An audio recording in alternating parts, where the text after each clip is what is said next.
So let's continue with the pending standards. That is one SQC1, that which is one standard pending, and another standard that is kept pending is SA 220. You know, like especially many students ask me query regarding these two standards, especially they confuse between these two. Like I'll show you the headings of these two standards and then let's go further. Now look at this SQC1 heading. What is this SQC1 standard is saying? SQC1 is talking about quality control for firms which are performing audit, review, other assurance and related services. So if you recollect the introduction to the standards class, I clearly told whatever works as a practicing chartered accountant we do, these works are broadly divided into two types. One, assurance based services, assurance engagements, and the other category is non-assurance engagement. Under assurance engagement, we have again two more categories. Assurance on what? Assurance on historical financial information, assurance on other than historical financial information.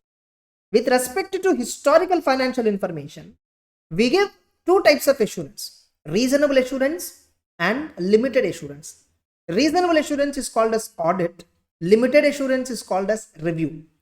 And assurance can be given on other than historical financial information also. We have seen 3402 standard where a company appointing an assurance auditor to give assurance report on operating effectiveness of controls and systems that are designed and implemented in 3402, and assurance on projected financial information, which we will be discussing in module 3. Getting it? So these are assurance standards. And the last segment, non-assurance engagements, like we do file IT returns for the clients, we file GST returns, we file ROC returns, we do some sort of, agreed upon procedures. Some clients, they just give us bookkeeping works. Some clients may ask specifically to prepare financial statements and give. That's it. We don't have to audit. Getting it? These are all compilation works. These are all agreed upon procedures. For all this, standards on related services will apply. And I told you very clearly, we totally have 46 standards. Remember, 46 standards. Out of 46, 45 were engagement and engagement standards, and one standard is quality control standards. Within this engagement, standards on auditing were 38, and standards on review were 2, standards on assurance were 3, and standards on related services were 2, and quality control standard is 1. Getting it? Likewise, we totally have 46 standards. I hope you are able to recollect. Getting it? So these are the total standards that we have, and out of which standards on auditing we have 38.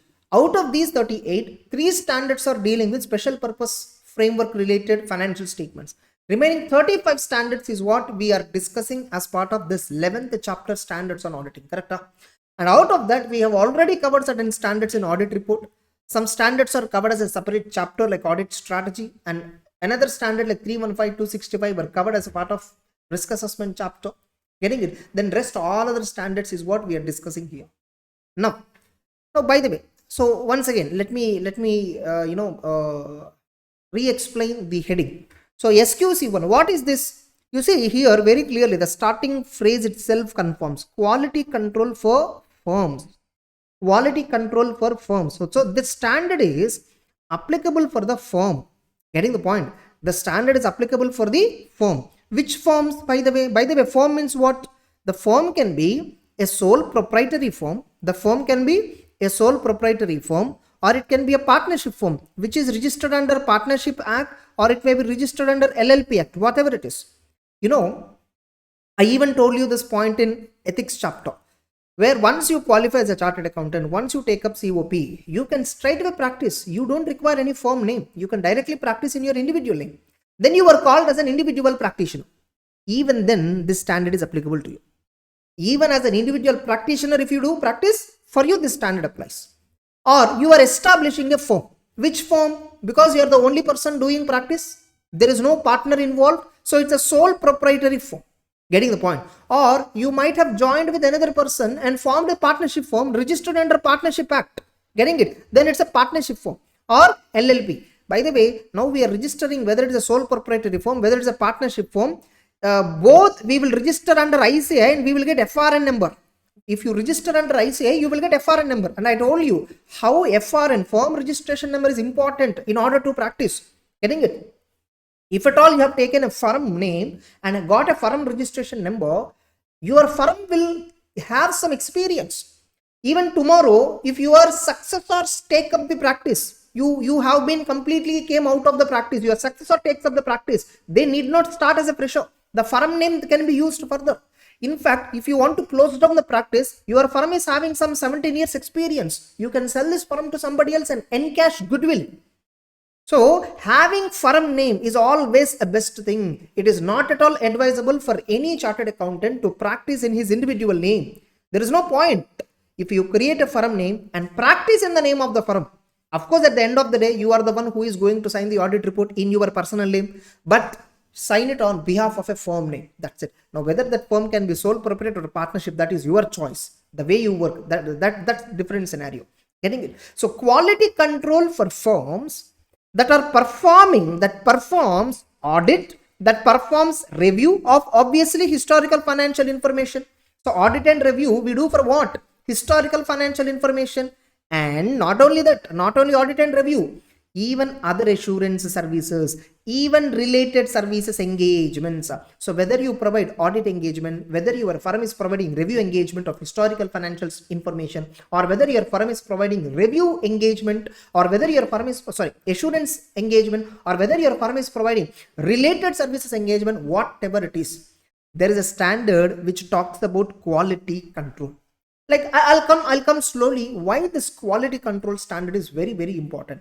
Now let's look at 220 heading. So what is this 220 standard heading? This 220 is talking about quality control for an audit of financial statements. So the objective of 220 is quite narrow compared to SQC. SQC is a very big standard. SU 220 compared to SQC is a very small standard. Here it is talking about quality control only. Even in SQC also, it is talking about quality control. But SCA 220 talks about audit of financial statements, specifically for a particular audit engagement. For a particular audit engagement, when you are doing audit engagement, suppose you were appointed, your firm is appointed as an auditor for a Reliance Industries Limited or Reliance Geo Communications Private Limited, or some company listed or unlisted or private, whatever. You were appointed as an auditor for that particular company. Now, for that particular audit, how you should ensure quality of the audit? What are the responsibilities related to ensuring quality of the audit? SCA 220 talks about that. Whereas SQC is talking about what? It is talking about your overall firm work culture. See, once you are practicing as a chartered accountant, your firm should have certain quality control policies and procedures. Your firm should have certain quality control policies and procedures. Like, this I will give you with a simple example so you understand why the standard is required. Now, we all know most of the CA firms, who is the important manpower, like who is the most important manpower in the entire CA firms, like whether it is a big four or even normal small and medium sized firms. In fact, these are all CA firms are surviving only because of article assistants, obviously, no doubt about it. Because to the article assistants, we hardly pay 10,000 or 15,000. I'm telling you a higher note. Normally, in tier 2 cities and tier 3 cities, the stipend is ranging from 2,000 rupees to 6,000 rupees. In tier 1 cities only, the stipend is ranging from 6,000 to 15,000 or even 20,000 also. Now, who will come and work for at these prices, at these salary? This stipend is nothing but a form of salary. At this amount of stipend, who will come and work? None other than the article assistants. Now tell me, are article assistants permanent? Obviously not. Now as per the new scheme, the article assistant have to work only for maximum 2 years, obviously. Yes or no? Only 2 years is the tenure of the articles. Now suppose, I have a firm and I'm practicing from past 10 years. I'm having so many clients. Okay, so I have some listed entities, I have some unlisted entities, I have some private limited entities, so many clients I have. Now, let us assume my articles, whoever were there, so some 2 years before they have joined. Okay, some of them are senior articles and some of them are junior articles, and I have audit manager. Like we have one company audit, we send these team members to audit, to do audit of that particular listed entity. So these people went. So first initial, I told them how to do the audit, like getting it. So when a company comes and they propose audit appointment, they propose the audit. So whether should I accept audit or not, I explain them how to accept the audit, when to accept the audit, all that I'm explaining in my articles. Same way, when they're going and doing the audit, I'm explaining them every day. I call up over the phone. I sometimes personally go there. So I explain them as a partner of the firm. As a partner of the firm, whenever we accept any audit, I am the one who ultimately have to sign. Getting the point? Article assistant or my manager, they just work on it. They just work on it and give me the conclusions, give me the summary only. Ultimately, the decision regarding which type of opinion should be given is my responsibility. Getting it? So I explain them every day how to do all that. Everything is fine. Now tomorrow, after few days or after few months, these articles are leaving. Now again, new articles are coming. Now again, I have to sit and explain them how to do audit of purchases, how to do audit of sales, how to do audit of all that so and so items of financials. Again, I have to explain them. Now again, this article is also asking, sir, how do you accept a firm, a particular company audit? If a company comes and asks you for audit, what points you will think before you give your consent? What are all the parameters you check? They're asking. Again, I'm sitting and explaining them. Now tell me, is it a continuous process or not? Now, if I create a documented policy and procedure,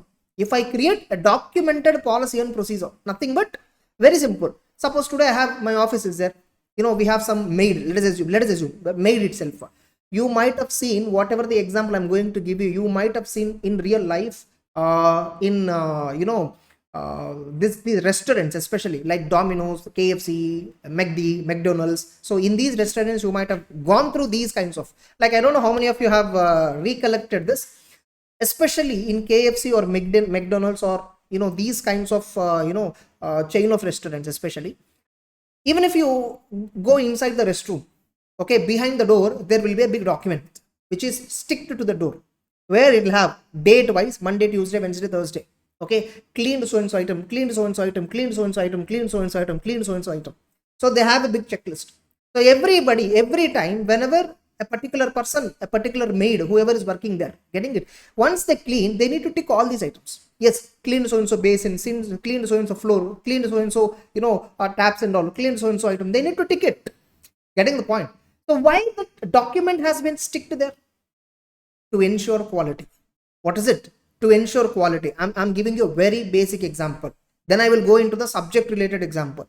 So why are they giving this kind of checklist? See, if at all this checklist is not there, if at all this kind of policy and procedure is not there, what happens is every time, whenever a maid comes, we should explain them, hey, you should clean all these 10 items, you should clean all these 11 items, you should clean all these 12 items.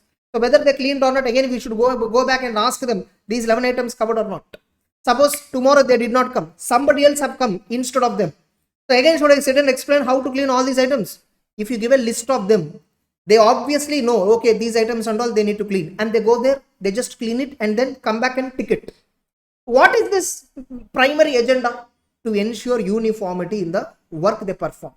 To ensure uniformity. Same way, even in this Domino's or McDonald's or KFC, whatever, they have this checklist. Whenever they are preparing some dish, they need to tick on certain checklist items. Okay, have you sprinkled so and so chili powder? Have you sprinkled salt? Have you dipped in the oil? All they will have a checklist. So every time, whenever a customer places an order, then very well. Like when you place an order, it will send a kitchen order ticket. Like once you place the order, to the kitchen team, the order will go.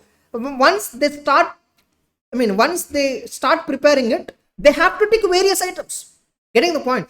To ensure that they do not forget any sub process. That's the reason why, whether you have KFC chicken at Chennai or Bangalore or Guntur or Vijayawada or Delhi, wherever you go and have, the taste is very, very similar. 95% it is similar, because they follow a particular system, they follow a particular policy. Getting the point? Same way, we audit firms are no exception. Getting it? Whether my senior most article who is working, or my senior most staff member who is working in our firm from the past 10 years, whether he go and verify purchases of a particular company, or a newly joined article assistant, if I send him to do audit of purchase of the same company, both of them will verify in the same manner. I can ensure quality. Why? because whether this senior person goes and verify purchases or this article will go and verify purchases, it doesn't matter. They have to verify purchases in 10 parameters. For example, whether purchase voucher is prepared, whether purchase voucher is authorized, whether GRN is prepared, whether inspection report is prepared, whether purchase order has been placed. See, how to verify purchases? Generally, in a very big company, how purchases happens. So let's look at this example, then we'll proceed further. Almost this initial overview itself, in order to discuss this standard, this initial overview and examples are very, very important. Only then you can clearly understand. Just a minute. Yeah. So let's proceed further. Suppose in a very big company, how purchases happens. Suppose if take the example of D-Mart itself. Okay, Avenue Supermarts. The company actual name is Avenue Supermarts. We all know Avenue Supermarts. They purchase goods directly from manufacturers in bulk quantities, and they distribute it to all their stores across India. So this D-Mart will have a purchase department. A purchase department will be there. It's also called as procurement department. In some clients, it's also called as procurement division or purchase department. This purchase department will have purchase manager. For these purchases, they have a purchase management software. They will have a software called purchase management software or simply purchase related software. Or you may call it as enterprise resource planning ERP software. Getting it? In that, one module is procurement's module, or we also call it as purchase module. Getting it? Now D-Mart, they will have requests from various stores across India. They have more than 250, close to 250 stores. They have 250 stores. So they have so many stores. Store number 1, store number 2, store number 3, store number 4, store number 5, store number 6, like that. Now, from all these stores, some fast moving commodities will be there. Some fast moving items will be there. That's why it's called FMCG sector. Getting it? Fast moving consumer goods sector. Fine. So some fast moving items will be there. Example, Surf Excel. Getting it? Surf Excel is one of the fast moving commodity in the D-Mart chain of stores. Example. Now store 1, they sent a request. Store material requisition. Have you heard of this? In materials costing, when you are studying in CA Inter costing, materials costing, you might have heard MRN, material requisition note. So material requisition note is a note prepared by production department or prepared by warehouse department to the purchase department. Getting it? So like so store wants approximately 1500 packets of 2 liter Surf Excel pouch. So they requested for 1500. Likewise, store 2 requested, store 3 requested, store 4 requested, store 5 requested. This D-Mart. So the request all come to head office on a weekly basis or 5 days, once in 5 days or once in 3 days, once in a week, once in 15 days. It depends upon their cycle. Getting it? So they sent a material requisition note. Now immediately that note will go for whom? It will come to the stores department head of the entire D-Mart, stores consultant or stores head, whatever. Getting it? Now the stores head will evaluate how much is really required based on the past trend, all that. Then he will forward it to the purchase department. Now purchase department, they cannot directly go to Hindustan Unilever and place order. First, this purchase department is maintaining a purchase management software. In this, vendor list is there. Vendor list is there in that company. In this vendor list, some 3 or 4 vendors only were approved. Only from these 3 vendors they can place the order.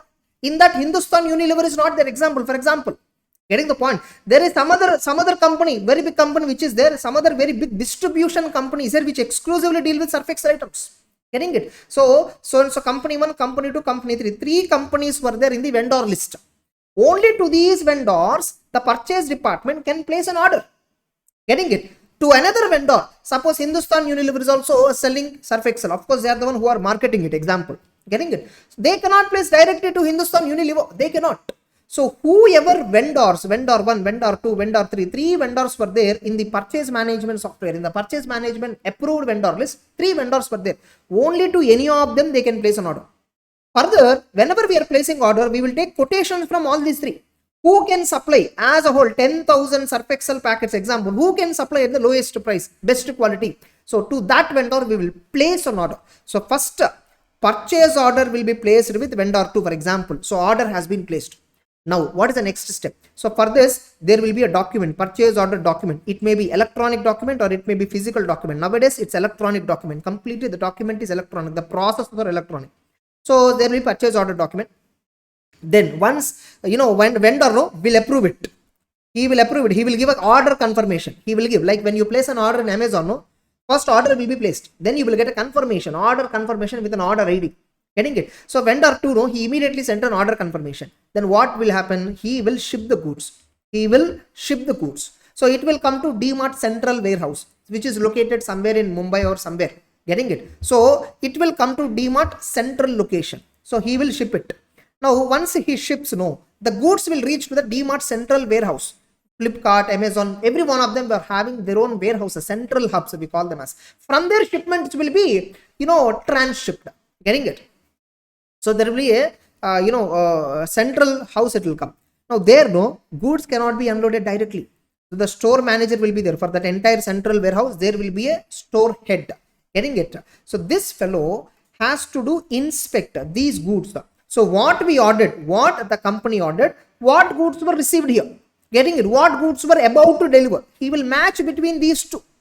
Only once inspection report gives positive confirmation, only when we get positive acknowledgement in inspection, then we will tell that shipping person to unload the goods.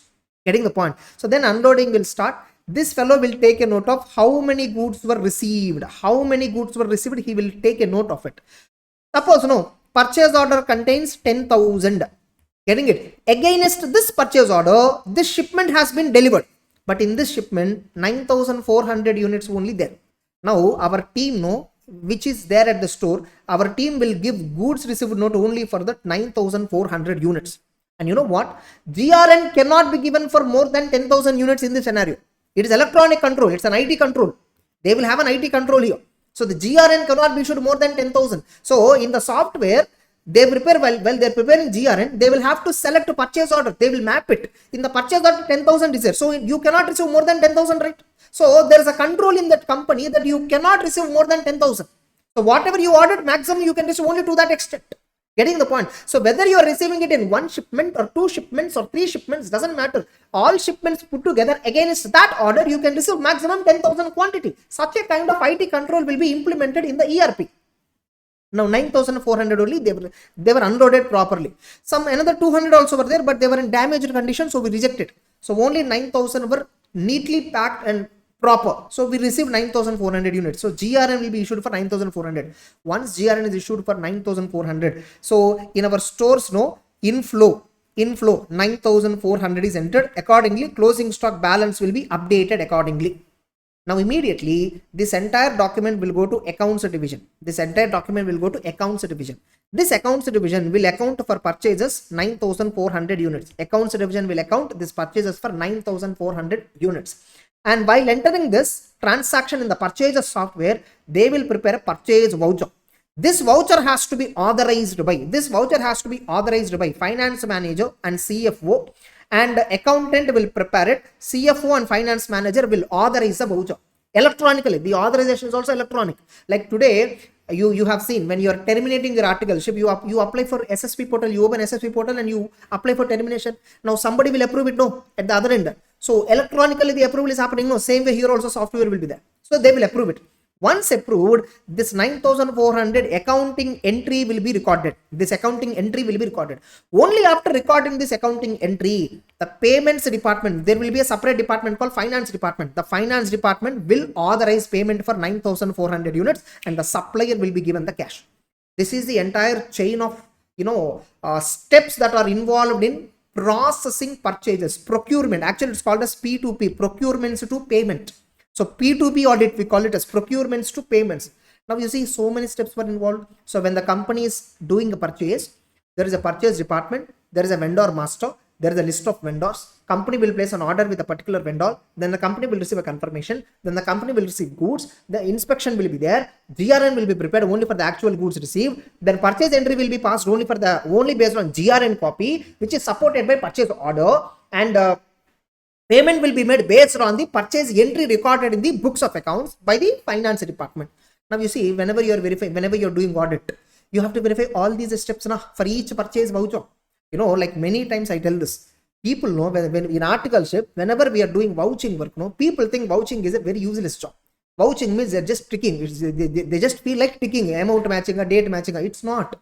Vouching means evaluating all these steps. So what process company followed for a particular transaction, whether the process established by the company, is it actually followed or not, whether the process is right or not, are there any loopholes in this process, what can go wrong in this process, we need to do in the risk assessment. In CA Inter, you have a chapter called risk assessment. In that, you need to learn this point only. Auditor has to study internal control system. This is controls. So what is studying internal controls? When the company is making purchase, what are all the steps involved? Where a fraud can happen, where an error can happen, you need to identify that. So that is the reason why you study internal controls. Now, so typical purchase transaction process in a very big company is like this. In fact, I told you a very, very basic version of this. There is very advanced version. In fact, multiple layers will also be there in certain big companies. I just told you a basic version how a purchase will happen in a normal scale company. Getting it? Now ours is an audit firm. These many steps are involved in verifying purchases. Now, can I prepare a checklist? Can I prepare a checklist so that my article know if we go to audit purchase, he can verify all these steps. So I will prepare steps. I will prepare a checklist, questionnaire. I will prepare a questionnaire. Is there a separate purchase department? First question. So my article, no, they have to answer yes, no, not applicable. Okay. Is vendor master maintained? Is vendor master maintained? Can vendor master be modified? See here, can vendor master be modified by anybody? No. Which means the vendor master, is very protected. Nobody can change it. Is purchase order placed with only approved vendor as indicated in vendor master? Yes, no, not applicable. Is goods inspected before issue of GRN? Goods inspected? Yes, no. Is GRN issued only for the actual quantity? Is GRN issued for a quantity which is more than purchase order? If at all, in this case, if the answer is yes, no, it's a weakness in the internal control. You cannot receive goods more than whatever you ordered. How can you receive goods for more than order? If you receive more goods than what you ordered, if the other person sent you more number of goods, unnecessarily your stocks will pile up. They may become obsolete. Getting the point? Your warehouse may not be having sufficient space. So GRN cannot be issued for more quantity than what we ordered. If at all any goods were received more than ordered quantity, you will pay only for ordered quantity. So because there is a control there. So like this, we will prepare some 20 questions for doing purchase audit. So tomorrow when my team member any company audit he may go. He want to verify purchases. He called me, sir, how to verify sir purchases? I am not understanding anything. I'll tell him one thing. Open our purchase policy manual. See all these questions. Sir, now okay, all these questions were there. How to get the answer? Ask the company, man. Ask the accountant of the company. Ask him. He will explain you. Is there a separate vendor master? He will show you. Learn from them. So if I prepare a checklist like this, any member from my firm, any article, a senior person or a junior person or a new guy, you don't have any idea. Anybody can do successfully the audit of purchases by looking at this manual, yes or no. Now, SQC says design a manual like this. SQC says design policies and procedures in a written documentation manner like this. This is what SQC says, standard on quality control. Now tell me, if I prepare a list of, if I have a list of, steps, documented steps on how to verify purchases, on how to verify sale, how to verify scrap, how to verify closing stock, how to verify cash payment, how to verify cash receipt, how to verify fixed asset purchase, how to verify current asset purchase, how to verify debtors payment, how to verify creditors payment and debtors receipt. So for every aspect of the financial statement, how to verify? If we prepare a list of questions, policies and procedures, can I ensure audit quality? I will not be worried whether my junior article go and do or a senior article go and do or a fresher employee go and do audit. I'm not worried whether a fresher person go or a senior person go, doesn't matter. Loan is given by the company to so and so person. What aspects to be verified when the loan is given? We have a set of checklist. So they just have to go and check each and every item and come back. So I will not be worried. Did they verify that point? They verified this point. They forgot this point. I will not be worried. Why? Because what are all they have to verify when a loan is given? What are all they have to verify when a purchase is made? I have a comprehensive checklist. So this way, can I ensure audit is qualitatively performed? Can I ensure purchase is properly verified? Can I ensure goods received note has been properly evaluated or not? Can I ensure through this checklist or not? Yes. So this is called quality control.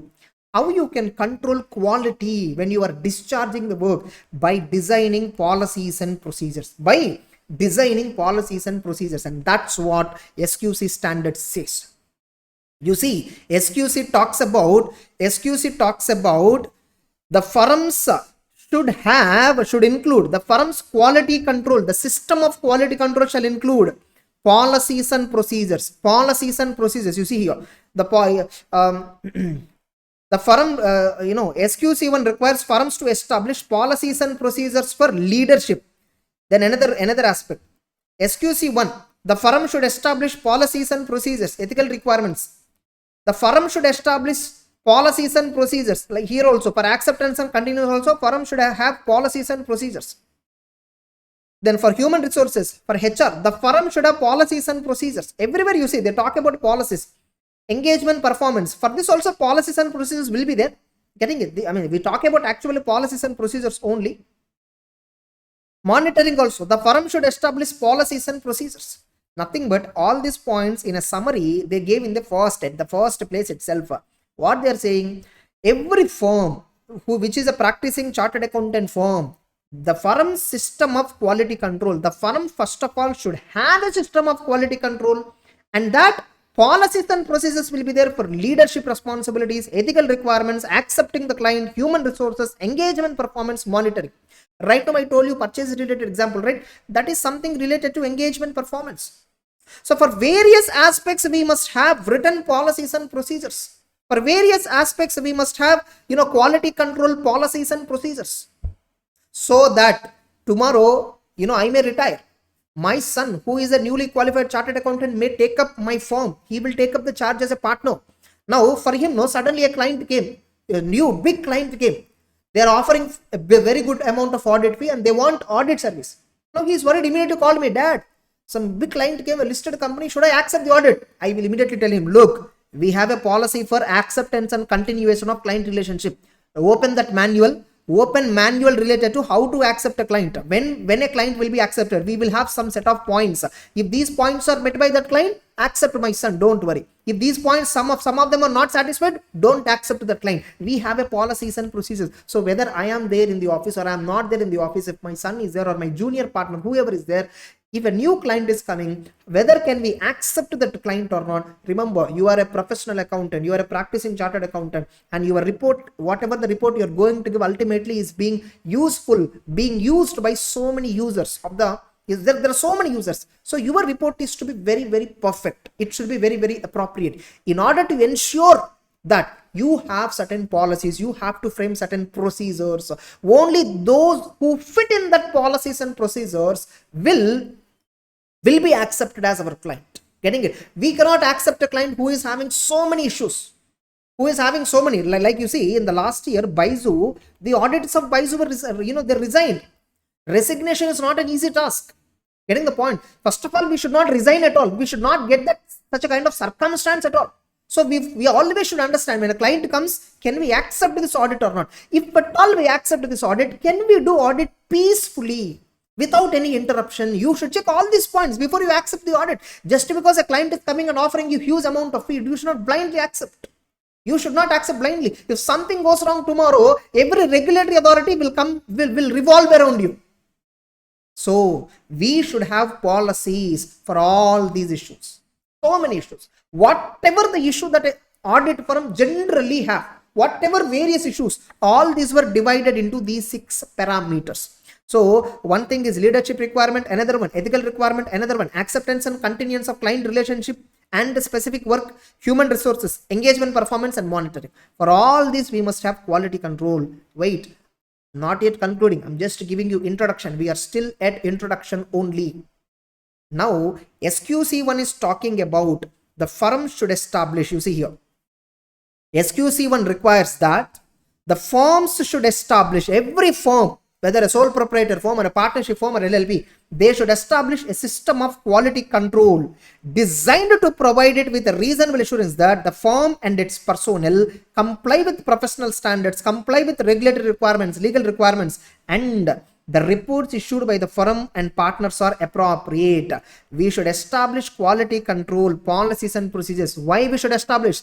Only then we will get a reasonable assurance. You see, big four firms you take, Deloitte, PwC and all, especially, you take BSR & Co. There is a firm called BSR & Co. Chartered Account. It has some 16 or 17 partners. Example. Now, whether each partner is working properly or not, each partner is having some 10 to 20 clients. Example, 10 to 20 companies are doing audit. Under each partner, some 50 to 60 articles are working. Under each partner, some 15 to 20 chartered accountants are working. Able to understand now how will the firm know? How will the firm owners? How do they know that whatever audit they are performing, whatever review that they are performing, whatever assurance they are performing, whatever service they are providing, are we providing these services qualitatively? Are the reports issued? Are the reports issued by our firm for various purposes? It may be audit, it may be review, it may be assurance, it may be related service. Whether the reports which are issued by our firm, where partners are signing it, are they appropriate in the circumstance? So to ensure this, we should establish a system of quality control.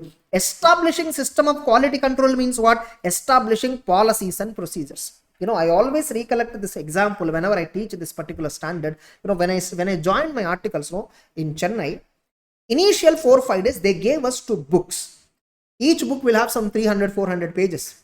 Quality control manuals. They gave quality control manuals. One is dealing with standard operating procedures in that form. So in that form, what are the everyday standard operating procedures? Where I found points regarding how many times washrooms will be cleaned, how many times, how the water bottles of that particular firm, they will be washed, how the coffee cups and all will be cleaned. Everything is there in that. And one manual, it talks about if the firm is doing any work related to individual IT filing, what are all the documents we should collect? What are all the points we should verify? How the files should be maintained?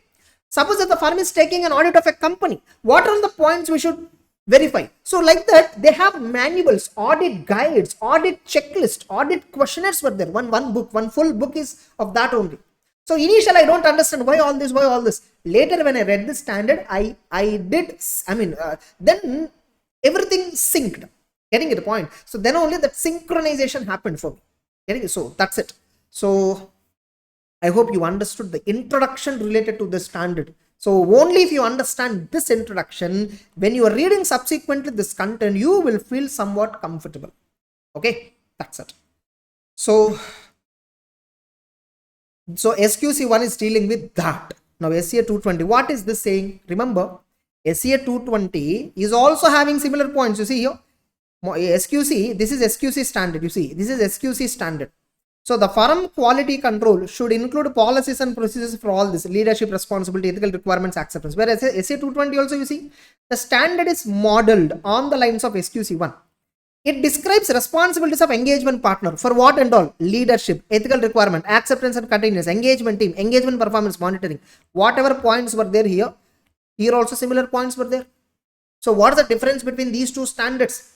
SQC says primarily the firm should have policies and procedures for every type of work and every type of activity they are doing. SCA 220 says whenever you are doing audit of the financial statements, the firm is having SQC, right? Comply with that SQC. So comply with the SQC. SCA 220 says when a firm has accepted audit of financial statements, whenever they are doing audit work, how to ensure quality in that audit? The firm has to comply with SQC1. Getting it? The firm has to understand the objective of that audit. The audit report issued should be appropriate. It should be as per law and regulation. It should be in accordance with firm quality control standards. That's what SCA 220 says. SCA 220 is complementary to SQC. SQC is primary thing. SCA 220 is a complementary thing. SCA 220 is only talking about audit of financials. Whenever we are doing audit of financials of a particular company, what are our responsibilities for quality control? SCA 220 talks.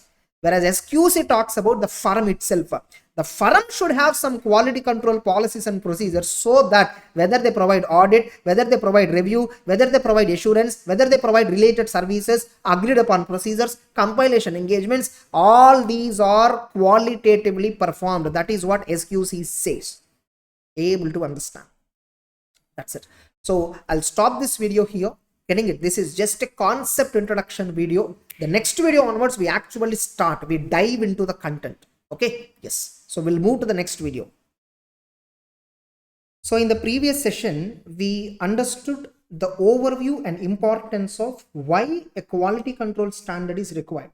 And I hope you have thoroughly understood the examples which I have taken. Now let's read what is given exactly. What are all various policies and procedures that we need to design. So once I'll clear all this content.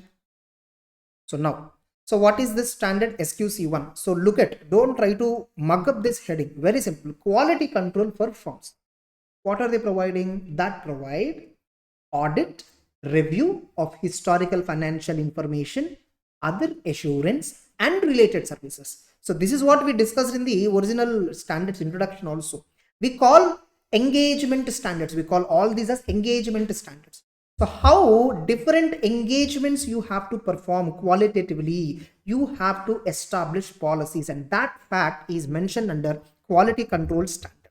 So this is one standard. That standard has been numbered as 1, SQC1. Maybe in future the ICA may introduce, the Auditing and Assurance Standard Board may introduce SQC2, SQC3, maybe. That's the reason why they numbered it as 1.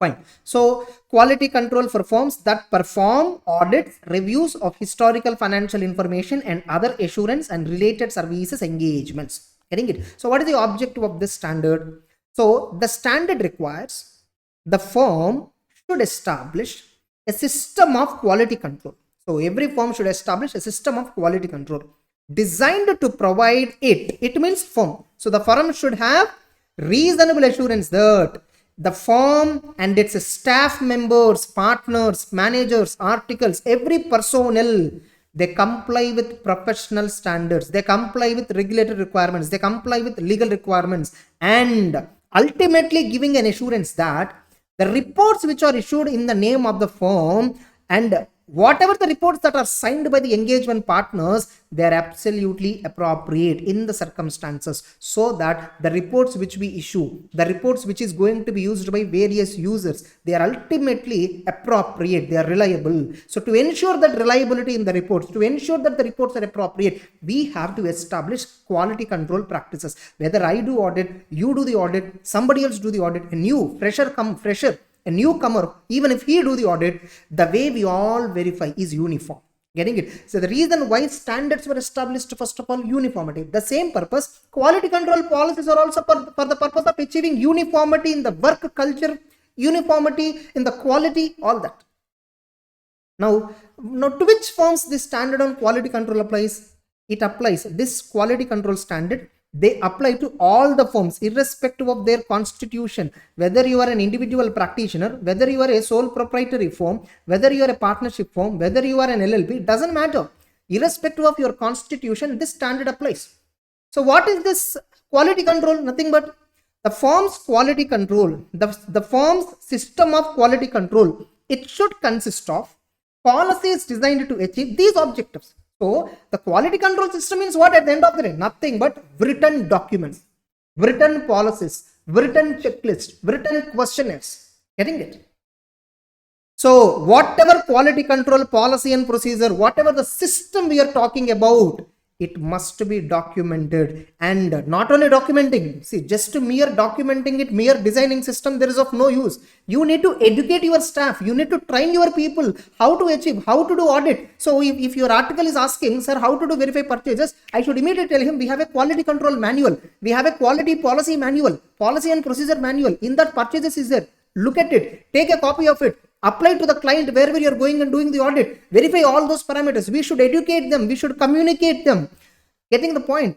So by communicating these policies, what are you conveying? You are conveying that you are trying to achieve quality in the work that you are performing.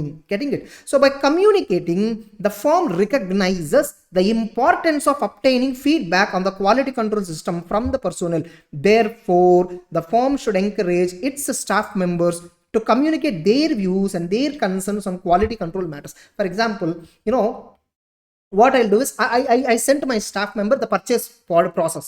Suppose for one company, the next 3 days, our audit team, our engagement team, they are going to verify purchases. So we sent them the purchase manual. So in the purchase manual, we have 20 set of questions. But you know what? Our firm persons, whoever were doing audit, they studied purchase system in that company. And they found some additional points also, which were not covered in our checklist. Our checklist is already comprehensive. Our checklist is already very big, very huge. Majority of the companies, some 4 to 5 points of our checklist will not apply also. Our checklist is such comprehensive. But this company which we newly accepted, in that company, the purchase is even more robust process, even more comprehensive process. There, our team has identified 5 additional parameters which were missing in our policies, which were missing in our questionnaire. So by communicating these policies, by giving a documented policy to our members will apply in the real cases, and they may identify some lapses also. So when you are having effective system of quality control, it is not just about designing a super system. It is also about identifying flaws and rectifying it. Getting it? So that's what they are saying. So the firm should obtain feedback on the quality control system from the personnel after completing every engagement. You should get a feedback. How far our quality control manual, how far our policies, how far our checklist, how far our questionnaires. Getting it? They serve the purpose. Therefore, the firm should encourage their staff to communicate their views, to communicate their concerns on the quality control matters. That's it. Now, so we are saying system of quality control, system of quality control. What do you mean by system of quality control? What will be there inside the system of quality control?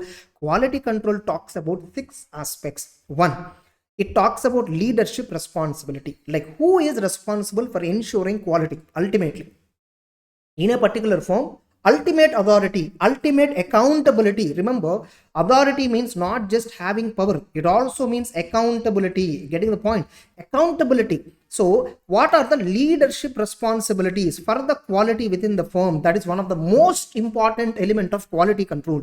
And second one, quality control also talks about ethical requirements. Remember, we all chartered accountants, whatever the works that we provide, one of the essential ingredient in audit profession is independence, integrity, competence, objectivity. Getting the point? So we should check whether ethical requirements, we have seen in professional ethics chapter also, fundamental principles, fundamental ethical requirements. Getting it? So whether ethical requirements, are we complying? So we should have a formal policies to check ethical requirements.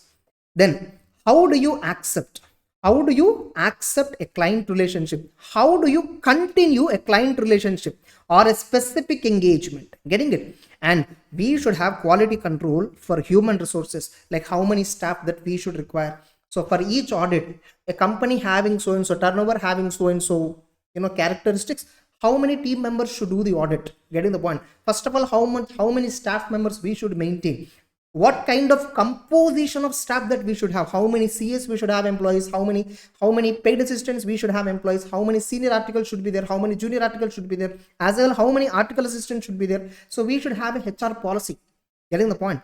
And engagement performance. So one more important element of system of quality control is our firm should have policy to how the works are performed. Getting the point? Suppose we accepted an audit, how that audit has to be performed. Getting it? So quality control policies related to engagement performance. That is one more important thing. And finally, monitoring. Monitoring is what? Nothing but evaluating our own quality control policies. Like last 1 year, we have provided some 10 audit services, some 5 assurance services, some 3 related services, some 2 review services, almost some 15-20 varieties of works we perform. Now, we perform so many works, right? How we performed these works? We performed all these works based upon our policies and procedures as per quality control. Whether our quality control policies and procedures, are they giving reasonable assurance or not? We might have understood while we are performing all these works. So once the work is completed, once an engagement is completed, for a completed engagement, we will once again take back. we will check how far the work we performed is satisfying our quality control standards. How far the work we perform is satisfying the policies and procedures. Whether our team members, whenever they are performing any work, are they following our firm quality control practices? We have to review our own works. The review process is called as monitoring.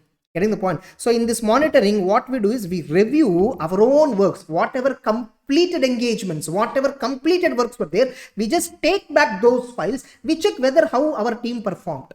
Getting the point? So that's called review. Getting it? And that process is called as monitoring process. Now, what do you mean by policies and procedures for leadership responsibilities? What do you mean by policies and procedures for ethical requirement? What do you mean by policies and procedures for acceptance and continuation of client relationship? What do you mean by policies and procedures for HR? For all of these in-depth points were given subsequently, and that's what we are going to discuss now. Now, immediately what I will do is, let us not enter into this. Let's discuss 220 introduction also. Then I will come back to this and discuss. Now let's look at SA 220. What is this 220? Is also talking about engagement partner of a team. So once we accepted an audit.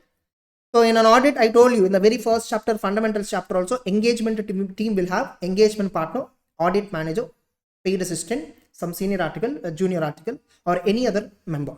So this is a team. So in an engagement team, who is ultimately responsible for an audit? You cannot make article assistant responsible, right? Because he is not the one signing. Tomorrow if something went wrong, something goes wrong, regulatory authority or an ICI, they will question whom? The person who ultimately signed the audit report.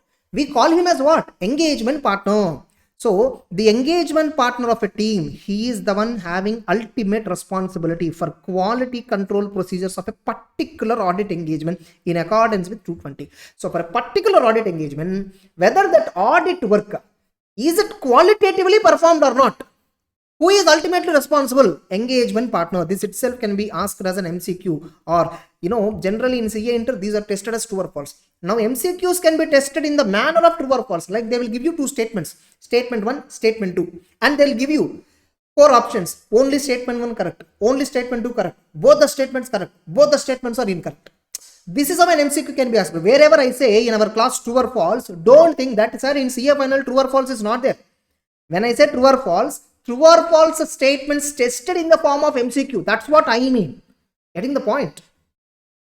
But therefore, SA 220 is premised, means is prepared on the basis that firm is subjected to SQC. Obviously, every firm is subjected to SQC. Every firm shall have quality control practices, quality control policies. In fact, we have something called peer review. We have something called quality review. Right now, in the new scheme of CA final, peer review, quality review, they have been removed. Once we complete an audit work, getting it?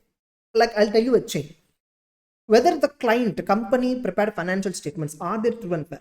We auditors are checking whether they are true and fair, and we are ultimately giving a report. Now, how we auditors are performing the audit, who are checking?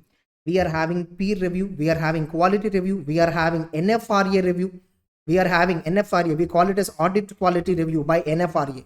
Getting it? We have tax audit quality review board, we have a tax audit quality review, we have financial reporting review board. These are all various authorities that are part of ICI. Anyhow, we have a concept called peer review and quality review. Okay, brief concept about mechanisms for review. There I will show you how the review mechanisms and all work. Okay, fine. So now let's again look at 220 introduction. So engagement partner is responsible for audit engagement. For related service, who is responsible? Quality control policies will tell. In the quality control policies, for audit engagement partner is responsible. That point should be there in the policy. That's what SA 220 also explicitly says. Now, within the context of firm's system of quality control, engagement teams have a responsibility to implement quality control procedures that are applicable to the audit engagement and provide the firm with relevant information to enable the functioning of that part of the system of quality control relating to independence. So the engagement team has to take care regarding implementation of the quality control. But remember, ultimately, even if engagement team member, if they do some mistake, they are not at all responsible anywhere. The partner is only ultimately accountable, and that's what the first point says. Getting it? Now, also remember, as an engagement team, we are happily entitled to rely upon the firm's system of quality control unless information provided by the firm or other parties suggest otherwise. Like I told you, like, you know, how to verify, how to audit purchases, how to verify purchases. Our firm has given some 20 questions.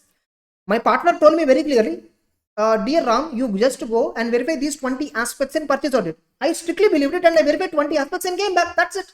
I can happily believe it. I need not doubt our quality control policies. But remember, always we have to be skeptical. You know, whenever we are doing audit, we have to be skeptical. We have to be alert to the new situations, new possibilities in client. At the end of the day, every business is different from other. Getting it? One process, a process followed in one business may not be exactly same in another business. How I purchase goods, how you purchase a particular commodity is different. Getting it? So what is this SA 220 objective? Now I will show you SA 220 objective and quality control objective simultaneously. You will understand better. So what is the objective of SA 220? Sorry, SQC. SQC, this is objective only actually. This, whatever the first point that we discussed, no, this is actually objective. So once again, I'll just remove it. I'll just erase this and then let us read this and compare with the 220. So what is the objective of SQC? SQC requires the firm should establish system of quality control designed to provide it with reasonable assurance that firm and its personnel comply with professional standards. See, they didn't use the word auditing standards. Why they didn't use audit standards? Because the firm can provide audit work or review work or other assurance or related. Any work you can provide. So we have standards for all of these work. Now for audit, we have standards on auditing. For review, we have standards on review. For assurance, we have standards on assurance. For related service, we have standards on related services. Now here, no. Instead of using audit standards, review standards, assurance standards, all that, they simply use a single word, professional standards. Getting it? So when we are providing any engagement, our firm quality control should ensure that our firm and the staff, they comply with professional standards, they comply with law and regulation, and whatever the report, in case of audit, audit report, in case of review, review report, in case of assurance, assurance report, in case of related services, that particular agreed upon report or compilation report, whatever. Getting it? Whatever the reports issued, they are appropriate. They are in accordance with the respective professional standard. They are in accordance with applicable law and regulation. They are as per applicable framework. Getting the point? Now you see SA 220, what is its objective? Here they don't use the word professional standard. They use the word, maybe they have used professional, but it's actually auditing standards because it's audit work. Getting it? Now you see. So what is objective under SA 220? The objective of auditor, whereas here they use the word the firm. Getting it? The objective of auditor is to implement the quality control procedure. Whereas here you see, SQC talks about establishing the system of quality control, whereas SA 220 talks about implementation. Able to understand how quality control policies and procedures should be established? The fact that you should establish is mentioned under SQC. Now you should implement it. No, you should implement it in audit. That fact is conveyed under SA 220. So SA 220 says the firm should implement the quality control. So the objective of the auditor is to implement quality control procedures at engagement level. Engagement level means at a particular client. For a particular client, we are doing audit. That's called engagement level. That provide the auditor with a reasonable assurance that the audit performed is complying with professional standards. The audit performed is complying with legal requirements, and the auditor's report issued is appropriate. See, SQC objective and SA 220 objective mostly similar.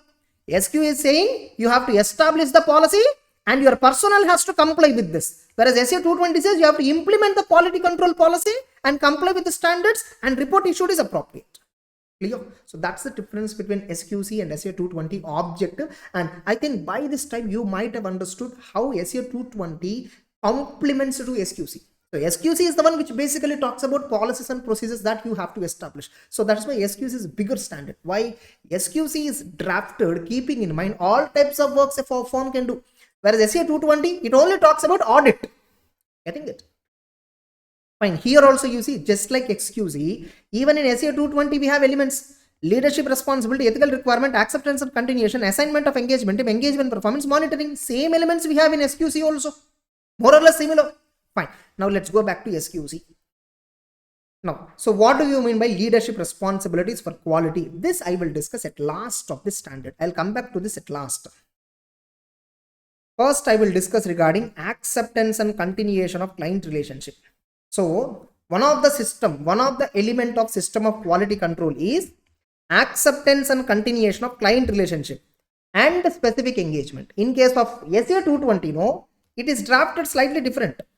Acceptance and continuation of client relationship and audit engagement, because SA 220 talks about audit, whereas SQC talks about any type of work. Specific engagement means it may be audit, or it may be review, or it may be assurance, or it may be related service. Anything it can be. Now, see, when a client comes and you, so suppose you qualified as a chartered accountant, you started practice, you have seen in professional ethics CFNL very clearly schedule 1, schedule 2, non-comply, I mean, what are they? Schedule 1, schedule 2, professional misconduct, other misconduct. Getting it?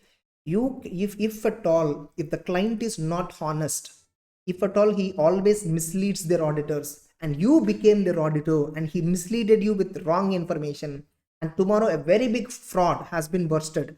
Getting it? Every authority will come and question. See, of course, you have done sincerely the audit. You can prove with the help of your working papers that you genuinely did audit, you genuinely verified everything, but still your name will be highlighted across many news channels. Unnecessary, you will have a negative popularity. Yes or no? So we cannot just blindly accept a client. So when a client comes, with a work, so before you accept an engagement or with an existing client, if you want to continue the relationship, there are certain points which you should consider, and that's what SQC mainly talks. So what SQC says, a firm before accepting an engagement should acquire vital information about the client. So whatever important information about the proposed client, the firm should obtain. Getting it? Such information should help the firm to decide about. So what information you should get? It should give you information on the integrity of the client, integrity of the promoters, integrity of the top management. Getting it? So by getting this information, you will understand how far the client maintains integrity. Especially, like, how do you get integrity of the client, promoters, and key managerial person? How do you get this information? You see what is the reputation of the client owners, you see the reputation of the management, you see the related parties, so with whom the client is transacting, and you see the top management, the identity and the business reputation, how far the company, how far the client have identity in the market, reputation in the market. What is the nature of clients' operations, including business practices, how they do the business. Getting it? Are they aggressive with an aggressive attitude? Especially, you see, information concerning the attitude of the principal owners, key management, top management, those charged with governance means what? Top management, towards matters as aggressive interpretation of standards and the internal control. Getting it? Now, suppose an automobile company approached me, automobile company. For example, Ford Motors, this is one classic example which I take. They approximately invested $2 billion, which is equal to, in today's value, 16,000 crore. So 16,000 crore worth of money they invested and constructed a big factory. And within 5 to 6 years of constructing that particular factory, they are selling that factory for 700 crore. And the factory useful life 40 years. Now you see, the useful life of that particular plant and machinery, they estimated 40. Now, is this an aggressive estimate or reasonable estimate? We should check. So, what is the attitude of the owners? We should check that. Getting it? So, how business practices, or how they take decisions? Are they taking aggressive decisions where the investors' money is highly risky? So, how are they taking decisions? All that we should look into. Getting it? So, integrity of client, integrity of promoters, integrity of key managerial person. So, what are we checking? We are checking the reputation of the owners, top management, related parties. We are checking what are their operations exactly, what business they are doing, what products they are dealing with, what services they are dealing with. What is their business practice? How are their feedback in the market? How is the reputation in the market? And what is the attitude of the client owners, key management? Just a minute. So, and how are they interpreting accounting standards? How is their financial reporting process? How is their accounting systems? All that. And see whether the client is aggressively concerned with fees as low as possible. Is the client too concerned with the audit fee that he is paying? So, is he want to pay lesser fee? That affects quality of audit, obviously. There is a saying, irrespective of the fee, you must do audit properly, because you have to get the reasonable assurance. Reasonable assurance means what? Only when you satisfy that everything is true and fair, you can say that everything is true and fair. Getting the point? If the client is paying lesser fee, can you compromise on the quality of audit? Obviously not, because you are giving opinion. Your opinion is being used by lakhs of users. And see, are there any indications of limitations on the scope of work? You just talk to the previous auditor. You remember clause number 8, part number 1, schedule number 1 in professional ethics. We have seen this point. Communication with previous auditor. Why we communicate with the previous auditor? Suppose a company is there, until last financial year, another auditor was there, and now this financial year onwards, they want to appoint you. Before you accept appointment, you have to communicate with previous auditor. Why you have to communicate with previous auditor? You want to know how limitation on the work is there. So you ask the previous auditor, you communicate with him. So, bro, I have got this assignment from so and so company. They're asking me, and I got to know that you are the previous auditor. So how is your work experience with this company? How they cooperated with you? We get all this information. Why? We want to know whether the client is of right attitude, is he giving proper cooperation or not. Are there any indications that client might be involved in money laundering or other criminal activities? Check out. If at all client is with money laundering, some money laundering proceeding is going on, some, Benami Transactions Act, Benami law is there, no, under that some pending proceedings were there. That client is approaching you. After thorough evaluation, you decided this is risky client. Somehow this client will manipulate me also, where my audit report may not be appropriate. You felt that. Don't accept that work. Don't accept that client. Don't continue relationship with him. And are there any reasons for the proposed appointment of the firm or non-reappointment of previous auditor? So identify, sir, you already have an existing auditor, right? Why are you not reappointing him? Why are you coming to me? So ask him these questions with the client, getting it. So the extent of knowledge of a firm regarding integrity of the client will generally grow within the context of ongoing. Obviously, so for the first year when the client comes to me, I will have so many queries in my mind. But once I completed 1 year audit, 2 years audit, 3 years audit. So now with my existing client, I have some sort of knowledge. Okay, what is his attitude? What is the top management's integrity? What are the ethical, principles? I will understand all this. Now in exam, they will ask you this question. How they will ask you this particular question, in fact, I'll tell you, in the new scheme, this entire content has been newly added in the new scheme. In the old scheme, we don't have all this. In the old scheme, we simply have integrity of the client. We will have only these side headings, competence of the client, compliance with ethical requirements. Only we have side headings in previous old scheme. But now they have added in-depth. From pronouncement book, they copy pasted into the main material. Getting it? They'll ask you a question like this. So a client has approached you. Okay, you are so and so firm, having so and so partners, practicing as a chartered accountant firm. A new company, a newly incorporated company, or a very popular reputed company has approached you for giving you an engagement, audit engagement. Now, before you accept the client relationship, what are the points you consider? Specifically, integrity of clients, integrity of the promoters, integrity of the client, key manager is one of the important aspects that you consider while accepting the client relationship. Briefly describe various points you consider regarding integrity. Regarding integrity, what points you will consider? So that question specifically they'll ask you, which means you are expected to write these sub-points. How many you have to write? Any 4 points you write, that's enough, because the question will be maximum asked for you for 4 marks. Maximum 4 marks questions only will be asked for you. So any 4 points you have to write. So what points you will write? If I am there in your position, I will be selecting the reputation of the client, nature of client operation, whether client is aggressively concerned with maintaining firm's fee as low as possible. Okay, indications of client involving in money laundering and operations. Getting it? So I think these 4 points were very easy to remember.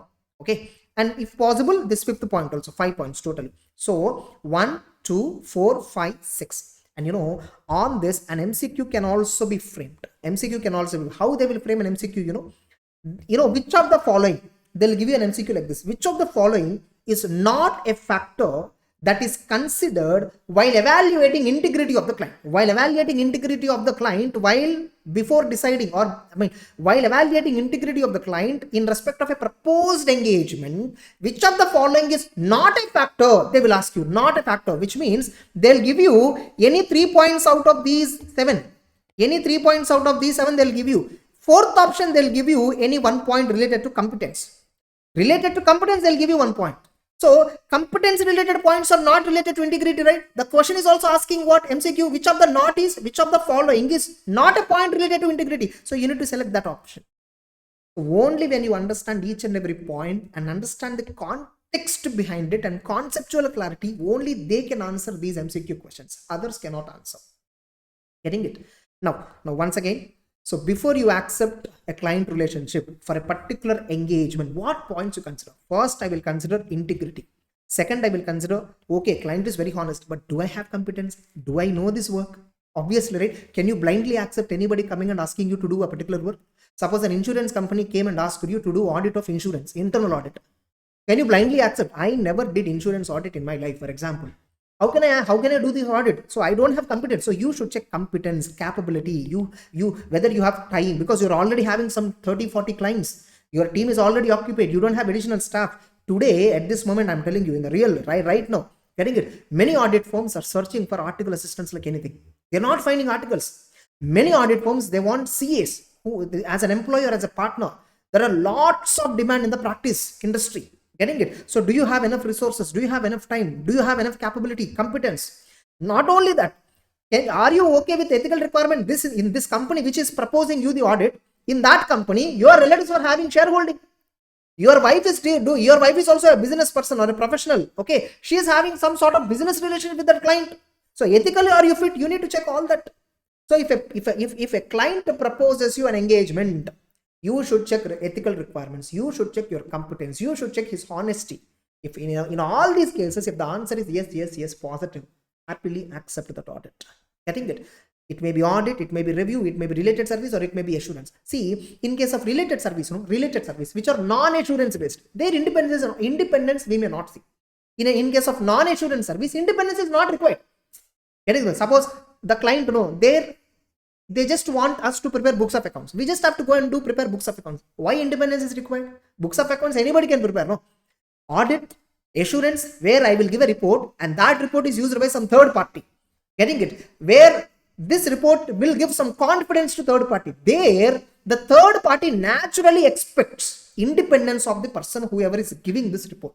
In assurance based works, independence is one of the very important things. Whereas in non-assurance based, if you are competent, that's enough. Getting it? Independence and all, you need not check. Getting it? That's it. So this is regarding integrity, which itself can be asked as a separate question in the exam. Now, next, second aspect which you consider before accepting a client relationship. So before you accept a client relationship, what is the second element that you consider is your competence levels.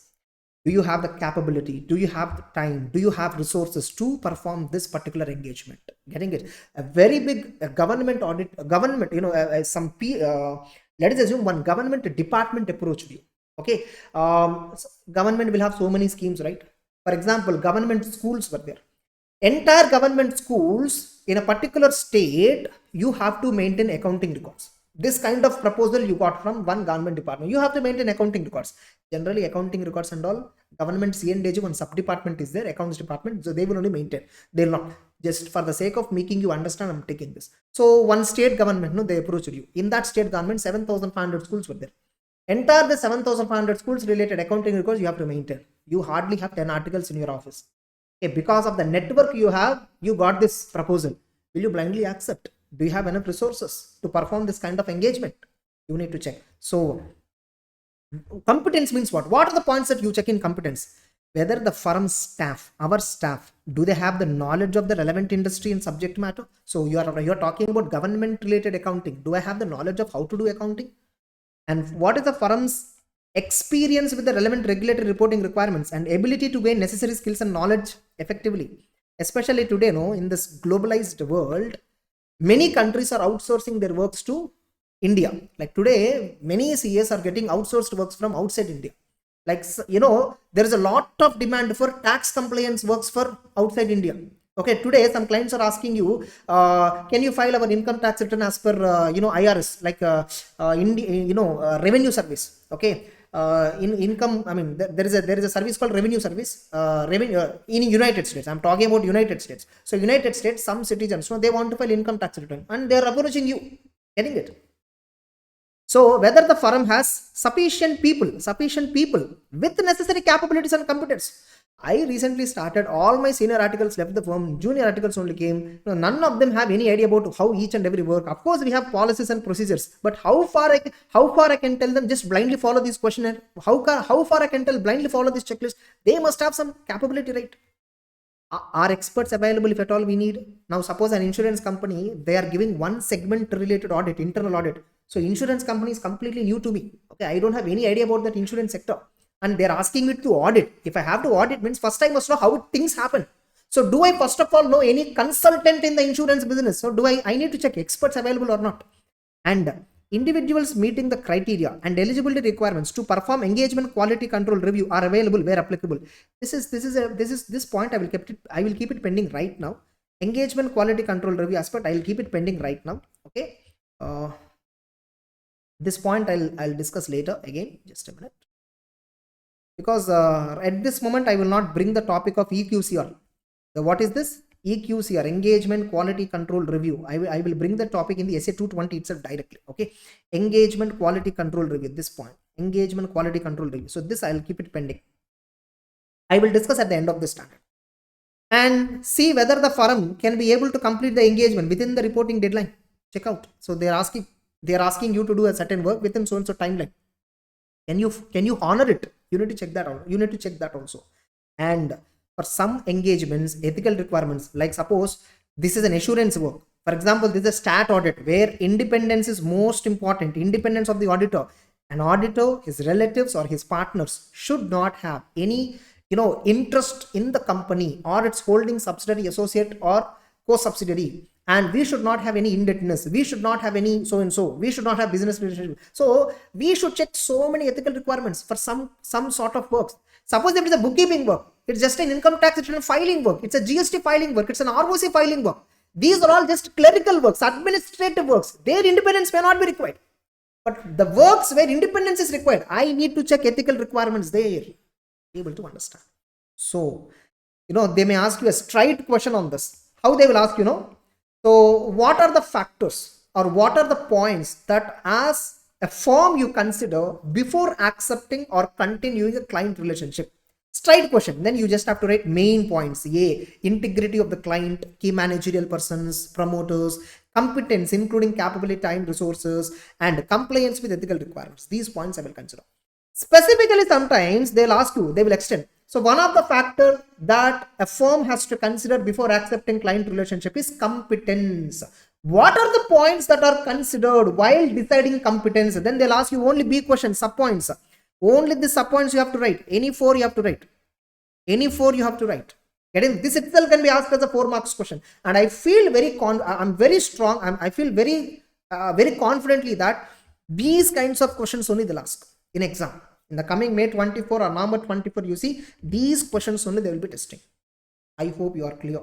And I hope I'm not going speed. Getting it? Please kindly reach me on Telegram. You know very well my number at caramharsha. At caramharsha CA. Just reach me on Telegram. After you complete the standard, specifically each and every one of you message me on Telegram how far you understood this. To best of my knowledge, I hope you don't find any difficulty. But still, I would like to listen from you specifically how far you understood. Okay, so that's it. Further, when this information should be obtained, by the way, when this information regarding integrity of the client, competence of the client, ethical requirement, compliances, when we should check? Before accepting the engagement with a new client.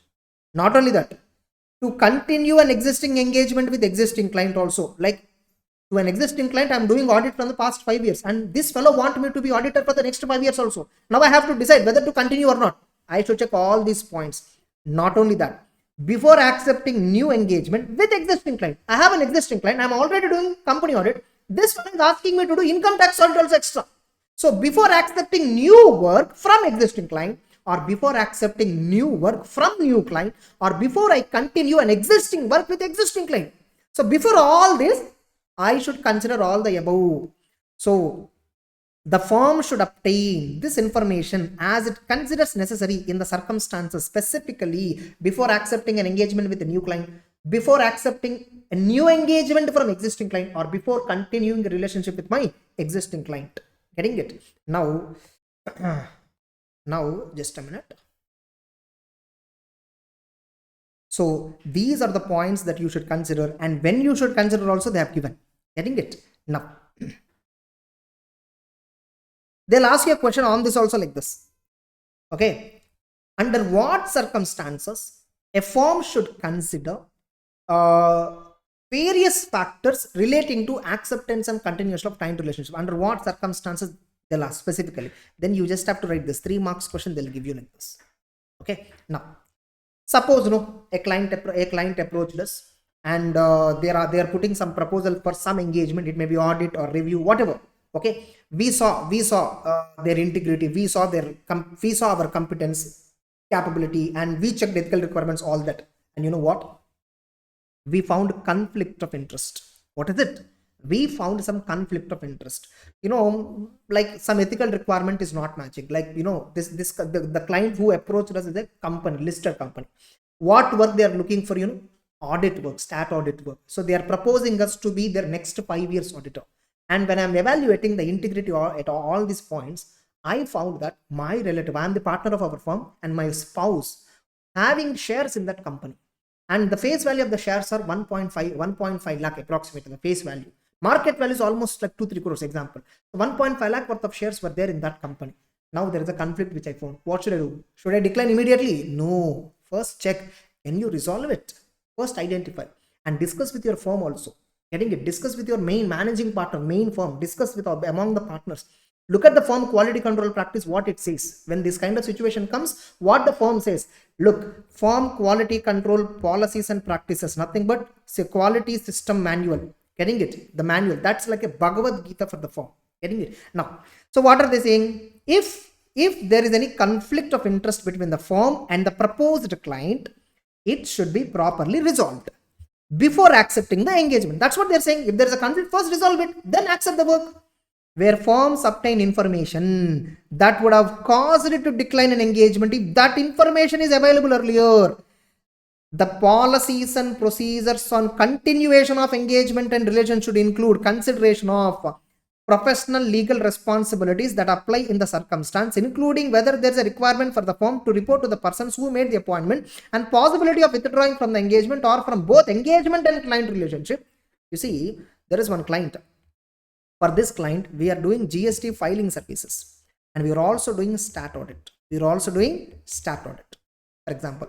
So when the client originally proposed us, originally we are doing GST filing work. He was impressed with our work culture, all that. So he requested us to do stat audit also. We saw integrity is matching, competence we have, ethical requirements we complied. Based on that information available at that time, we complied with everything. And we accepted the audit also. Now we are happily performing the audit from the past 2 years. In the third year, the firm got to know. An information that one of the partner, his spouse is there, right? She is having indebtedness to this company. The company which we are doing audit is actually an NBFC. So the spouse of our partner has taken a short-term loan from that NBFC, where the indebtedness is exceeding 5 lakhs. This loan was taken long ago. In fact, before accepting the audit itself, she has taken the loan. But we did not identify the situation. If at all we know that information before, if at all we obtained that information earlier, we would have declined this. We would have declined this engagement. But we got to know now. What should we do? Getting it? Now, in that case, check policies and procedures on the continuation. So, if you find like this situation, check your firm quality control policies, what it says. When you find like this, take a legal opinion if possible. Getting it? What are your professional responsibilities in this case? Legal responsibilities in this case to this circumstance. Is it required? Are you required to report to a persons who appointed you in this company? Board of directors were there. Should I have to report them? Check out. If there is a possibility of withdrawing, getting it? Are you withdrawing only from that engagement which is stat audit, or are you withdrawing from the entire client relationship? Both the works are you withdrawing. Withdrawing from engagement means only this work you will withdraw, because stat audit only the conflict is there. But with respect to GST filing, which is a related service, independence and all not required. So this have no problem at all. But still, out of guilt, getting the point, you want to withdraw from the client relationship itself. Check out. Suppose you decided to withdraw. You cannot withdraw just like that. If you want to resign from a particular client relationship, if you want to resign from a particular engagement, there is a process again. Your system, your firm has policies and procedures for resignation, manner of resignation also. Policies and procedures on withdrawal from an engagement or from engagement and client relationship. So you must have policies. What it should address? It should address the following. So a firm, an audit firm should have policies and procedures on withdrawal process from the client relationship and the engagement. So what? So what policy, what procedure you should have? You should discuss with appropriate level of client management and top management regarding appropriate action, proposed action that firm might take based on the facts and circumstances. So if at all, whatever decision you want to take, you should always discuss with the client. Always remember, resignation is not a unilateral action.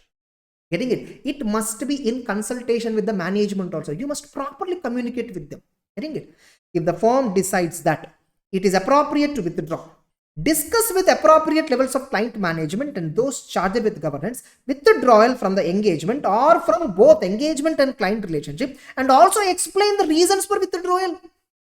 And consider, if possible, do you have any professional, legal, regulatory requirement for the firm to remain in place or for the firm to report the withdrawal, together with reasons to any regulatory authorities? Suppose, if you're resigning from a bank, you have to report to RBI. If at all you're resigning from any company, you have to inform to ROC by filing 883 form. So you have you have to report to regulatory authorities, legal authorities. And since you withdrawn, you have to document significant issues that have arisen. What are the consultations, with whom you consulted before you withdraw, what conclusions you have taken, and the basis for these conclusions. All this you have to document. So they'll ask you a question on this. What they'll ask you? Okay, you were appointed as an auditor of a so-and-so. You were appointed as an auditor of a so-and-so audit engagement. And you got to know after accepting the audit, some information regarding independence has been compromised. And you decided to withdraw. Write about policies and procedures regarding withdrawal. Getting it? They'll ask you a straight question. You just have to write this fourth point. You have to write this fourth point. Getting it? This can be asked as a 4 marks question.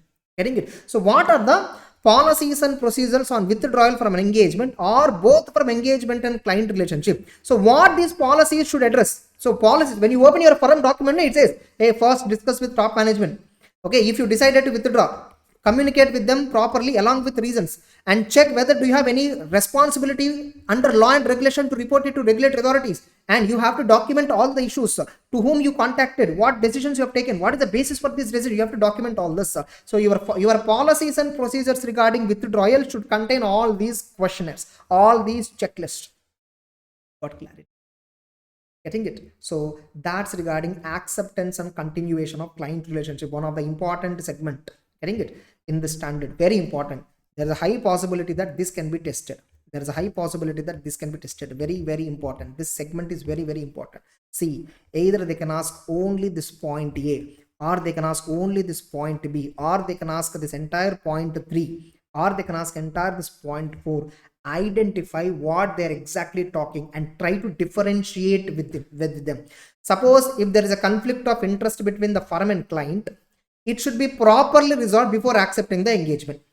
Where firms obtain information earlier itself, where if that information is available, you would have declined it, you would have not accepted. Getting it? Now you should check policies and procedures regarding continuation of the relationship. Now see whether you have any professional legal responsibilities to report it to the persons who appointed as well as to the legal authorities. And if there is a possibility of withdrawal, so the possibility of withdrawal from that work or from work as well as client relationship. So policies and procedures on withdrawal means what? These policies and procedures. Clear or not? Once again, later on, after all this, I do take revision class, right? Marathon class. At that time, I will again explain all these differentiations once again clearly. Getting it? Right now, what you have to do after immediately closing this video, you please read this entire acceptance and continuation of client relationship. Fine. Now, first I will go through with the illustration once and then we'll discuss. Illustration 21. So there is a chartered accountant M. He is introduced to a new client, prospective client in a particular social gathering. Okay. He assures to visit office of CAM very soon in relation to some professional work. So the proposer client, he told this particular M that he will visit the office. During discussions over a cup of coffee next week itself he arrived. It transpires that there was a search by Enforcement Directorate in the premises about a month back, resulting in recovery of huge sum of cash. Though in the client premises, some ED raid has been conducted and some cash has been seized.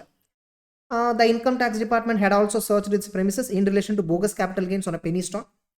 Lamenting poor quality of services provided his present auditor. So this client, he's very dissatisfied with his existing auditor. So he offers appointment as tax auditor for his 5 family-owned firms to CAM in lieu of handsome fees. What are the factors to be evaluated if he want to take up this engagement? What factors straight away?